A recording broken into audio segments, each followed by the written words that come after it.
Hello friends, welcome to your own channel investments for life. आज हम बात करने जा रहे हैं एक स्मॉल कैप की। इसका सेल्स ग्रोथ बहुत शानदार बढ़े हुए है।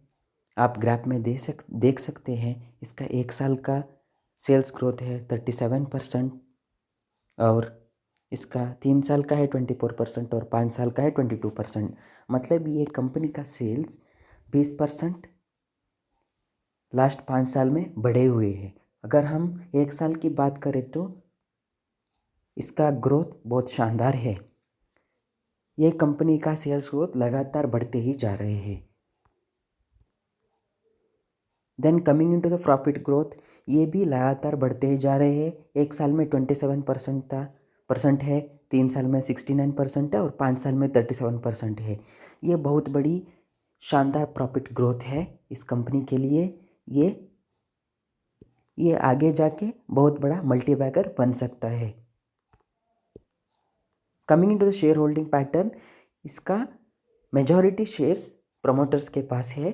40% शेयर्स प्रमोटर के पास है और उसके बाद में एफआई के पास 27% स्टेक है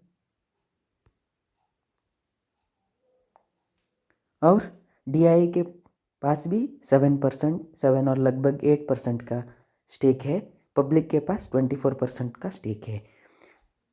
प्रमोटर के पास 40% शेयर एक पॉजिटिव चीज़ है शेयर के लिए और एफआई के पास भी बहुत बड़ा अमाउंट है। ये भी एक पॉजिटिव न्यूज़ में कंसिडर कर सकते हैं।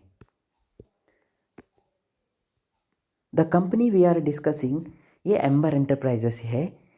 ये एक्चुअली कंपनी बनाती है आरएसीस का काम करते हैं। ये आरएसीस का मतलब होता है रेफ्रिजरेशन एंड एयर कंडीशनिंग। ये कंपनी रेफ्रिजरेशन और एयर कंडीशनिंग बनाती है, प्रोडक्ट्स बनाती है। उसके साथ साथ ये कंपोनेंट्स भी मैन्युफैक्चर करके अपने क्लाइंट्स को बेचते हैं। मैं एम्बर का वेबसाइट में हूँ। यहाँ देख सकते हैं ये डिज़ाइन और मैन्युफैक्चर करते हैं refrigeration and air conditioning components की और कंडीशंस को, आरएसीस को, और उसके कंपोनेंट को भी ये मैन्युफैक्चर करते हैं। इसके साथ साथ ये नॉन एसी कंपोनेंट्स को भी मैन्युफैक्चर करते हैं। एम्बर का बहुत बड़े क्लाइंट्स हैं। ये blue star, LG, Daikin, Mahindra, Hitachi, ऐसे ऐसे बड़े बड़े नाम इनके क्लाइंट के लिस्ट में दिखाई दे सकते हैं। ये सब इन लोगों का क्लाइंट है। अच्छी क्लाइंट बेस एम्बर में हम देख सकते हैं। और डेब्ट टू इक्विटी रेशियो के पैरामीटर में आप देख सकते हैं वेरी नॉमिनल सा डेट है कंपनी के ऊपर 0.27 का। ये ऑलमोस्ट डेट फ्री कंपनी ही कह सकते हैं। डेट फ्री कंपनी तो नहीं है वैसा देखा जाए तो, लेकिन ये 0.27 डेट तो मैनेजेबली होता है। एनीथिंग अंडर 0.5 मैनेजेबली होता है। सो डेट का इश्यू इस कंपनी में हम कम ही देख सकते हैं। एम्बर एंटरप्राइज का करंट प्राइस है 2929 का और इसका प्रेजेंट मार्केट कैप 9000 करोड़ का है। सो ये एक स्मॉल कंपनी में गिनी जाती है।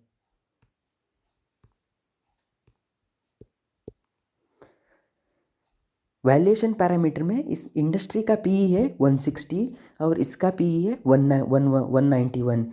इंडस्ट्री के पीई से थोड़ा महंगा है, लेकिन ये एकलौती लिस्टेड कंपनी है। मतलब इसका कोई इससे बड़ा पीयर्स नहीं है। एक्चुअली डिक्सन का हम पीयर्स गिन सकते हैं, लेकिन ये एसिस में डिक्सन से भी बड़ी है। डिक्सन का थोड़ा बिजनेस मॉडल थोड़ा अलग है, लेकिन ये पीयर्स में ये एकलौता लिस्टेड कंपनी है और इसके साथ इससे बढ़िया प्लेयर लिस्टेड नहीं है। इसलिए ये हमेशा प्रीमियम वैल्यूएशन पे चलता रहता है।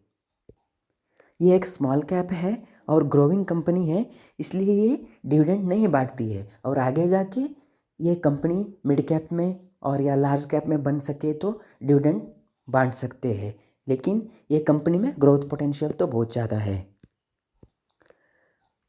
कंपनी अंडर परफॉर्म किया है एक महीने में, जबकि ये दिया है 6% का रिटर्न, जबकि सेक्टर ने दिया है लगभग 15% का रिटर्न और सेंसेक्स दिया है 4% का रिटर्न। ये सेक्टर से कम रिटर्न दिया है एक महीने में।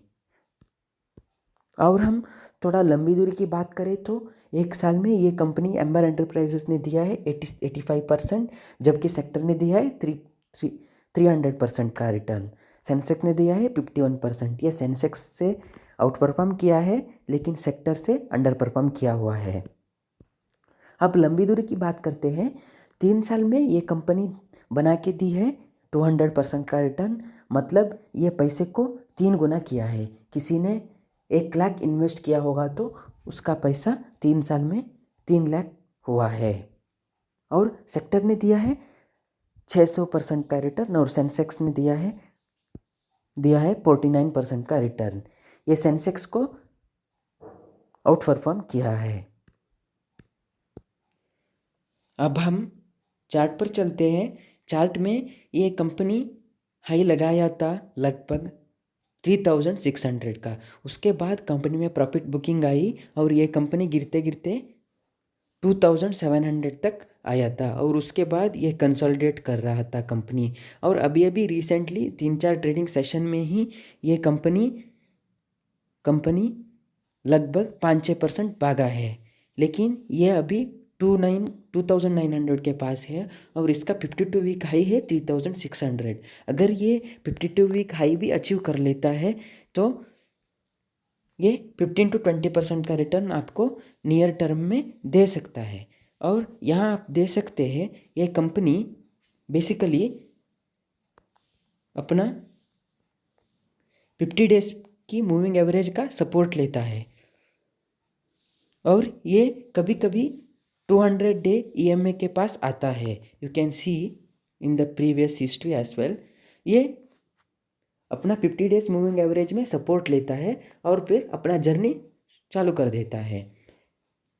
ये कंपनी अभी सब मूविंग एवरेज के ऊपर ट्रेड कर रहा है।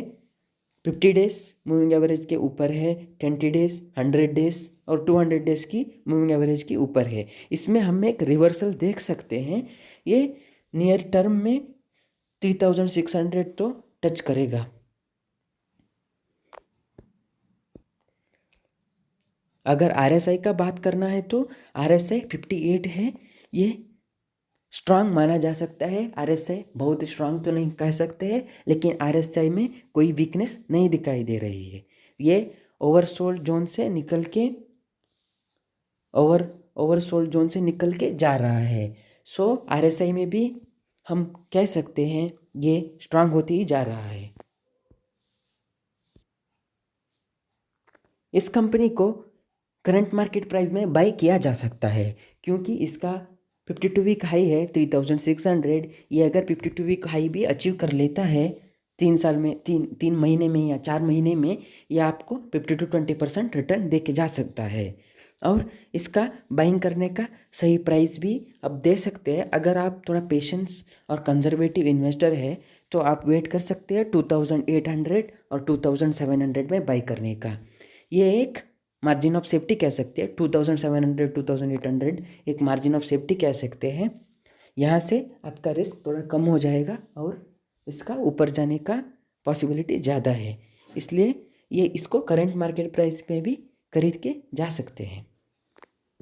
कंपनी लॉन्ग टर्म के लिए भी अच्छा है, लॉन्ग टर्म में होल्ड कर सकते हैं। यह ऐसे ही मल्टीबैगर रिटर्न देता रहेगा। Thank you for watching friends. मिलते हैं नेक्स्ट वीडियो में। कब तक